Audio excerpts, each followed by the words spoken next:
Selamat malam, bersama saya Marcen Paulus dan Meta, NIM 191249, Prodi Teknik Informatika Strata 1. Video ini saya akan mereview aplikasi Lazada, aplikasi yang sangat disukai desain antarmukanya. Nah, di sini saya mereview aplikasi Lazada berdasarkan 17 prinsip desain antarmuka, di mana aplikasi ini yang sering saya gunakan atau teman-teman gunakan. Di sini user compatibility atau kompatibilitas pengguna. Nah, di sini ini adalah tampilan awal untuk masuk Lazada. Kesesuaian tampilan dengan pengguna. Gambar tersebut adalah tampilan awal Lazada untuk pengguna komputer. Menurut saya, aplikasi Lazada ini sudah sesuai dengan kebutuhan penggunanya. Aplikasi ini diperuntukkan untuk orang dewasa sebagai jual beli online. Yang kedua, produk compatibility atau kompatibilitas produk. Produk aplikasi yang dihasilkan harus sesuai dan memiliki tampilan yang sama bagi user yang awam maupun yang ahli. Menurut saya, untuk tampilan aplikasi ini sangat mudah untuk digunakan para pengguna baik yang baru pertama kali menggunakannya karena semua fitur sangat mudah dimengerti dengan simbol yang familiar. Nah, seperti ini. Seperti simbol yang ada di sini di tampilan Lazada. Kemudian yang ketiga, tes compatibility. Sesuai dengan pekerjaan, berarti tugas yang ada harus sesuai dengan tampilannya. Contohnya di sini. Nah, di sini ini menurut saya aplikasi ini sudah memenuhi prinsip text compatibility. Secara keseluruhan, semua menu yang dapat dalam aplikasi berfungsi dengan baik dan jelas penggunanya. Contohnya di sini ini menu yang ada di sini. Atau di sini ada Lazada, ada pulsa dan tagihan dan voucher belanja. Oke, kita lanjut di keempat, workflow compatibility. Aplikasi bisa dalam satu tampilan untuk berbagai pekerjaan. Menurut saya, aplikasi ini sudah memenuhi prinsip workflow compatibility. Selain kita bisa melakukan belanja online, kita dapat bermain game yang menarik. Nah, di aplikasi Lazada sudah siapkan fitur yang namanya bermain game. Jadi kita bisa bermain game online melalui Lazada atau berbelanja online melalui Lazada. Kita lanjut di kelima, konsistensi, tetap atau tidak berubah. Menurut saya, aplikasi ini sudah memenuhi prinsip konsistensi yang sering digunakan pada aplikasi e-commerce, yaitu simbol. Kemudian simbol keranjang untuk menampung semua pilihan belanja. Kemudian simbol dua balon untuk bercakap dan contohnya di sini di Lazada, contohnya seperti ini simbol keranjang yang ada di sini. Ya, seperti itu. Kemudian yang keenam, familiarity. Hal yang telah terbiasa kita gunakan. Menurut saya, aplikasi ini sudah memenuhi prinsip familiarity, berbagai tanda dan simbol pada tiap-tiap e-commerce memiliki kesan seperti gambar dompet atau tempat jual saldo pengguna, gambar mobil telah dikirimkan. Ya, seperti itu. Kemudian simplicity. Menurut saya aplikasi ini sudah memenuhi prinsip simplicity, yaitu kesederhanaan. Menurut saya, Lazada merupakan tampilan yang menarik dan sangat friendly. mudah digunakan semua orang sekalipun yang awam teknologi. Yang kedelapan, direct manipulasi. Pengoperasian secara langsung. Menurut saya aplikasi ini belum menyediakan fitur direct manipulasi. Ya. Kemudian kesembilan, memberikan kontrol penuh pada user. Nah, menurut saya aplikasi ini sudah memenuhi prinsip kontrol, namun ada batasnya. Contoh ketika sudah memesan barang dan barang sudah dikemas oleh penjual dan tiba-tiba kita ingin membatalkannya. Pembatalannya tersebut tidak akan secara otomatis membatalkan kecuali disetujui oleh penjual. Ya. Yang ke-10 adalah WYSIWYG atau what you see is what you get. Jadi apa yang kita lihat itulah yang akan didapatkan oleh user. Untuk bagian ini menurut saya aplikasi Lazada sudah sesuai dibuktikan ketika memilih semua fitur dan menu pada aplikasi tersebut. Apa yang dipilih akan terbukti sesuai dengan pilihannya. Kemudian flexibility. Contohnya seperti ini adalah tampilan untuk pencarian, tool atau alat yang bisa kita digunakan user. Pada bagian ini menurut saya sudah sangat memenuhi prinsip flexibility, di mana aplikasi Lazada juga bisa menggunakan pencarian. Kemudian yang ke-12, responsiveness atau respon. Tampilan yang dibuat harus ada responnya. Pada bagian ini menurut saya sangat memenuhi prinsip. Contohnya ketika saya ingin bermain game pada aplikasi Lazada, maka akan membuat presentasi beberapa present game sudah siap. Kemudian ke-13, invisible technology. User tidak penting mengetahui algoritma apa yang digunakan. Pada bagian ini menurut saya sudah memenuhi prinsip invisible technology. User dapat langsung menggunakan semua tampilan menu yang ada dengan mudah. Kemudian robustness. Nah, di ke-14 ini dapat mengakomodir kesalahan user. Pada bagian ini menurut saya sudah memenuhi prinsip robustness. Contohnya pada aplikasi ini. Ketika saya sudah memenuhi barang COD sebanyak 2 kali sehari, maka dari pihak Lazada akan membatasi pemesanannya.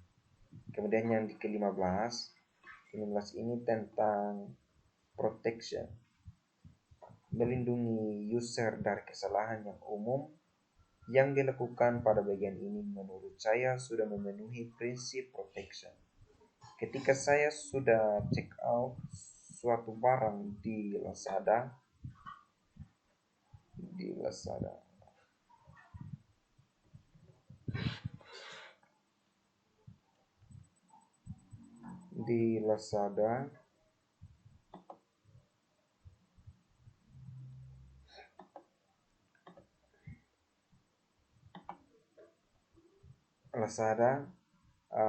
dan mungkin ingin menambahkan barang atau membatalkan, kita harus dengan cepat menekan tombol batal agar barang langsung dibatalkan. Kemudian yang ke-16, easy of learning. Aplikasi mudah dipelajari bagi user awam atau pengguna. Pada bagian ini menurut saya sudah memenuhi prinsip easy of learning. Karena dengan tampilan fitur dan juga memenuhi yang sangat mudah, simpel dan menarik dengan simbol yang sudah dipenuhi dipahami dan juga keterangan pada menu sangatlah memudahkan para pengguna. Kemudian yang ke-17, easy of use, UC. Sistem yang sudah digunakan pada bagian ini menurut saya sudah memenuhi prinsip easy of use. Mudah dipelajari baik oleh pemula atau expert. Contohnya ketika kita memesan barang cukup tekan ke gambar barang tersebut, maka akan langsung diarahkan ke pembayaran. User awam ataupun expert sudah mengikutinya. Ya, kita lanjut. Yang kedua, website yang tidak disukai sesuai antarmuka. Nah, di sini saya akan mereview website tentang juragan film. Ini adalah linknya berdasarkan 17 prinsip desain antarmuka. Yang pertama itu user compatibility atau kapasitas pengguna. Nah, ini tampilan awal untuk juragan film. Ini adalah website untuk pencarian film. Nah, kesesuaian tampilan dengan pengguna, menurut saya website ini kurang memenuhi prinsip compatibility pengguna. Kita dapat lihat dari tampilan awalnya sejak tidak sesuai dengan keinginan user, di mana hampir satu halaman dipenuhi iklan. Ya, contohnya saja seperti ini. Kemudian yang kedua, produk compatibility atau compatibility produk. Produk aplikasi yang dihasilkan harus sesuai dan memiliki tampilan yang sama, baik user yang awam maupun yang ahli. Menurut saya website ini kurang memenuhi prinsip compatibility produk. Untuk para user awam yang tidak sering menggunakan website ini seperti ini, pasti cukup ribet untuk mendownload sebuah film. Namun untuk menonton saja sangat simpel. Ya. Kemudian yang ketiga itu text compatibility. Sesuai dengan pekerjaan. Berarti tugas saya harus sesuai dengan tampilannya. Menurut saya website ini sudah memenuhi prinsip text compatibility. Pada website ini semua menu berfungsi dengan baik atau sesuai harapan user. Yang keempat, workflow compatibility. Aplikasi ini bisa dalam suatu tampilan untuk berbagai pekerjaan. Menurut saya, website ini tidak memenuhi prinsip workflow compatibility karena website ini hanya digunakan untuk mendownload dan menonton film saja. Yang kelima, konsisten, tetap atau tidak berubah. Menurut saya website ini kurang memenuhi prinsip konsisten karena terdapat simbol yang tidak cocok dengan artinya. Contoh, ada simbol balon 2, semua dengan keterangan reload, atau yang sering digunakan untuk chat. Namun ketika ditekan malah menuju ke halaman awal. Nah, ini contohnya ini tampilan. Kemudian familiarity. Hal yang telah terbiasa kita gunakan, menurut saya website ini tidak memenuhi prinsip familiarity. Di sini kita tahu bahwa tanda download salah satunya adalah anak panah ke bawah.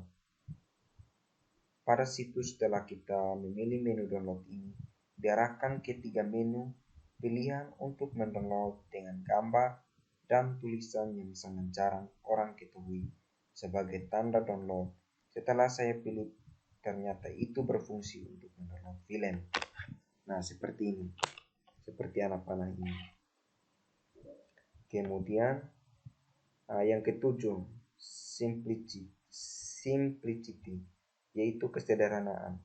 Menurut saya website ini tidak memenuhi prinsip simplicity karena untuk sampai ke tujuan user seperti menonton film, ketika kita harus menuju website lainnya untuk website lainnya yang tidak penting.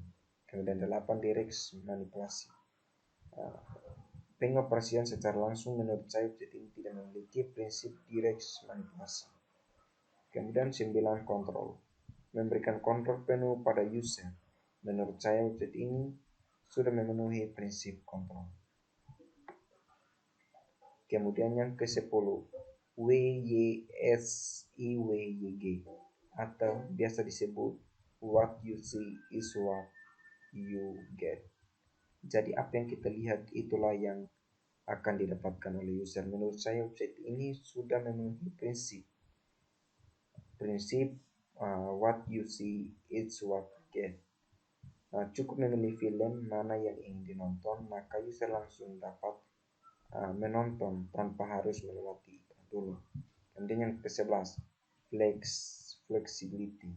Tool atau alat yang bisa gunakan user. Menurut saya website ini sudah memenuhi prinsip fleksibel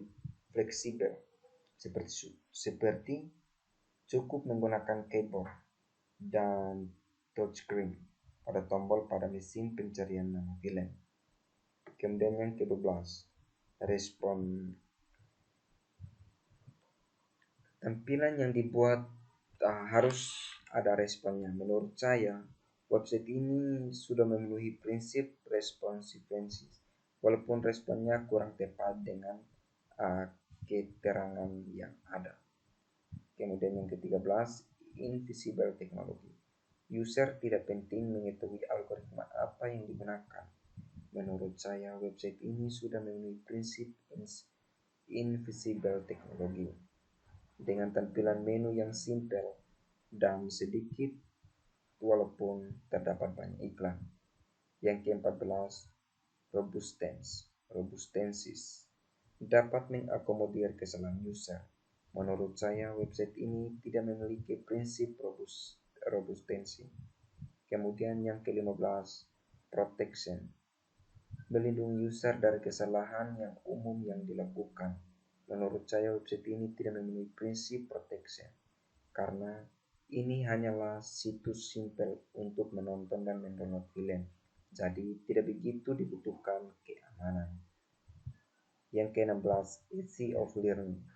Aplikasi atau website mudah dipelajari bagi user awam. Menurut saya website ini kurang memenuhi prinsip easy of learning karena ada beberapa simbol yang kurang tepat, namun bisa dimengerti dan memilih saja sesuai keterangan walaupun kurang jelas. Yang ke-17 is easy of user. Sistem yang mudah digunakan. Menurut saya website ini kurang memenuhi prinsip easy of user karena banyak terhalang dengan iklan. Ya, seperti itu. Ya, terima kasih. Terima kasih. Di sini saya sudah selesai mereview aplikasi Shopee dan aplikasi pencarian film untuk menonton. Semoga aplikasi ini bermanfaat bagi teman-teman dan juga kepada yang lain. Ini untuk aplikasi Lazada. Terima kasih. Selamat malam.